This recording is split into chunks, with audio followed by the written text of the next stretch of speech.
Hello. तर मंडळी, आज आम्ही गेलो होतो गणपती बाप्पांच्या दर्शनासाठी अबुधाबी सिटीला.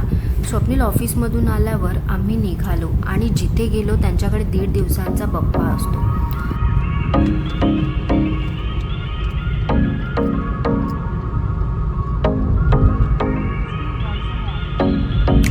लोकेशनला पोहोचल्यावर तिथे पेड पार्किंग करून आम्ही त्यांच्या घरी गेलो.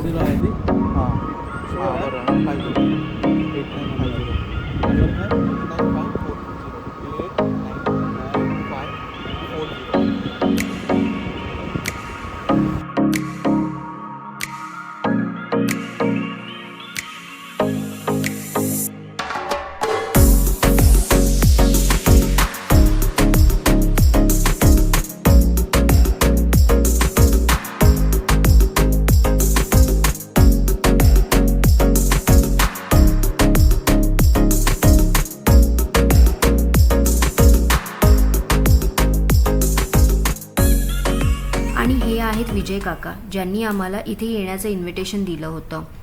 घर होतं 14 फ्लोअरला. सो आम्ही त्यांच्या घरी पोहोचलो आणि देवबाप्पांचं दर्शन घेतलं. खरं तर दर्शन घेत असताना मुंबईतच असल्याचा भास होत होता. इतकी सुंदर मूर्ती आणि त्यात केलेली छान अशी सजावट इंडियाच्या बाहेर पाहायला मिळणं हे माझ्यासाठी नवीनच. तर असे हे विघ्नहर्ता, सुखकर्ता, बुद्धीचा दाता असे असंख्य विशेषण लाभलेले हे आपल्या सगळ्यांचे लाडके गणपती बाप्पा. सकल जगाचा तारणहार तू, या विश्वाचा पालनहार तू, मोदक प्रिय तू, मंगलदाता, भक्तांची कामना पुरविता. वेलकममध्ये त्यांनी वेलकम ड्रिंक आणि उकडीचा मोदक प्रसाद म्हणून दिला.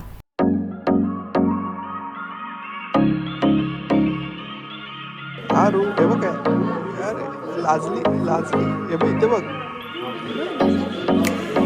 नाही काढत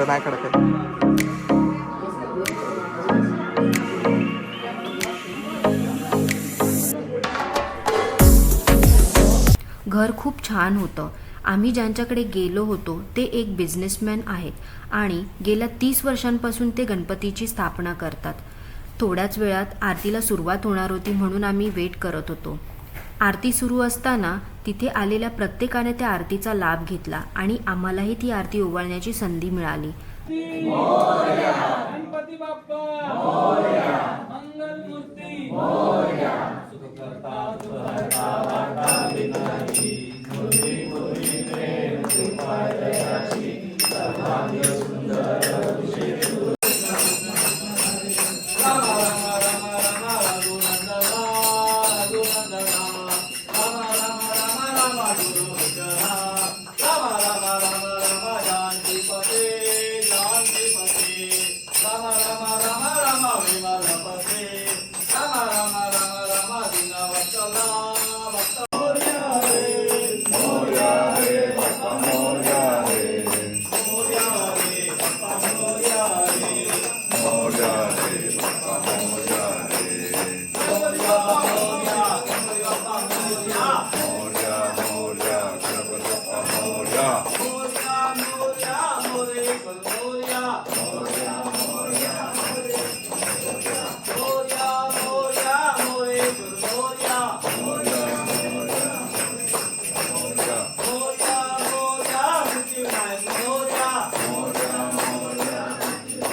आरती संपल्यावर बाप्पांच्या पाया पडून आम्ही जेवायला गेलो.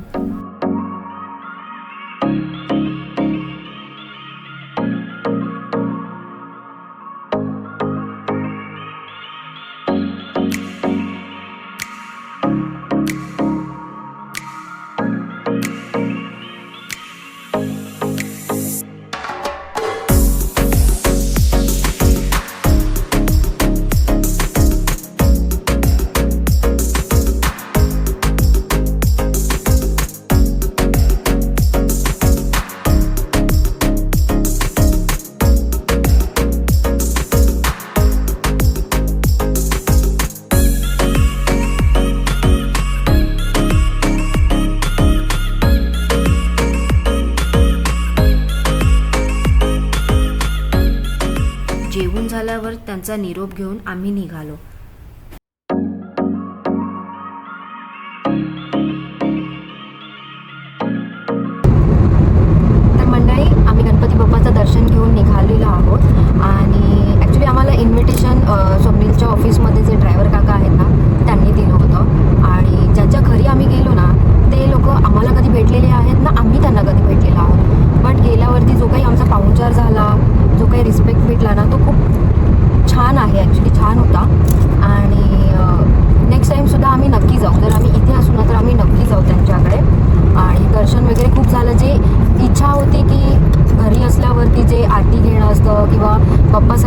गोष्टी करणं असतं, त्या सगळ्या गोष्टी आज आमच्याकडून झालेल्या आहेत आणि ह्याचं समाधान आम्हाला खूप असणार आहे.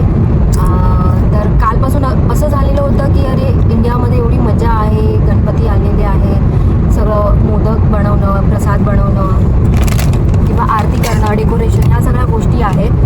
तर इथे भेटणार नाहीत, बट कदाचित आमच्या नशिबात हे होतं आणि आज आम्हाला त्या सगळ्या गोष्टी अनुभवता आल्या. सो सगळ्या गोष्टी अगदी मनासारख्या घडल्या आणि मेन तर बाप्पाचं दर्शन झालं. समोर एखाद्या बाप्पाचं दर्शन घेणं, त्याच्यासाठी आरती करणं ही खूप मोठी गोष्ट असते आणि ती आज झालेली आहे. ह्याचा आनंद खूप असणार आहे. खरंच खूप मजा आली, खूप समाधान मिळालं. खूप दिवसापासून असं वाटत होतं की आपल्याला गणपती जसं मुंबईमध्ये आपण सेलिब्रेशन करतो तसं आपल्याला इथे मिळेल का, पण ते लकीली आपल्याला मिळालं. त्याचा खूप आनंद आहे. म्हणजे बाप्पाचं दर्शन घेतल्यानंतर जी ऊर्जा मिळते ना, ती ऊर्जा आपल्याला मिळाली खरं तर. आणि ते म्हणजे त्याचा अनुभव जवळजवळ आपण सर्वांनीच लहानपणापासून घेतला आहे. सेम आरवीने सुद्धा खूप मजा केली, एन्जॉय केलं तिने. माझ्या कामाच्या निमित्त मी म्हणजे काही वर्ष मला मुंबईमध्ये गणपती असताना मी अवेलेबल नव्हतो, तर मला तशी सवय होती. पण हे वर्ष आमच्यासाठी खास ह्यासाठी होतं की आरवी आणि आरोही या दोघांसाठी तर हे पहिलं वर्ष असेल ज्यामध्ये ते जेव्हा गणपती सीझन आहे तेव्हा ते मुंबईमध्ये नाही आहेत. तर आरवी तर ठीक आहे, आरवी लहान आहे, अजून 4 वर्षाची आहे, त्यामुळे तिच्यासाठी तिला अजून त्या गोष्टींची तेवढी सवय नाही. पण आरोहीसाठी तर हे खूपच नवीन होतं आणि फर्स्ट टाईम होतं. तिची घालमेल मी गेल्या आठवड्यावर मी बघत होतो. तर ती डेली तेच बोलत होती की आता गणपतीची तयारी सुरू झाली असेल. त्यांच्याकडे आता गणपती बसतात घरी, तर मग ती म्हणजे फर्स्ट टाईमच आता ती त्याच्यामध्ये नव्हती, त्याच्यामुळे तिचं थोडं मन अस्वस्थ होतं गेले काही दिवस.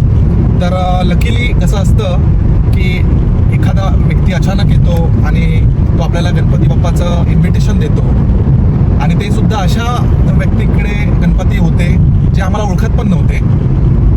तर अशा म्हणजे ह्या सगळ्या गोष्टी ज्या असतात त्या सहज नसतात, त्यामध्ये बऱ्याच गोष्टी दडलेल्या असतात असं मला वाटतं. तर मी खरंच त्यांचं धन्यवाद देईन ज्यांच्यामुळे आम्हाला ही संधी उपलब्ध झाली आणि खूप मजा आली, आम्हाला खूप आनंद आणि समाधान वाटला.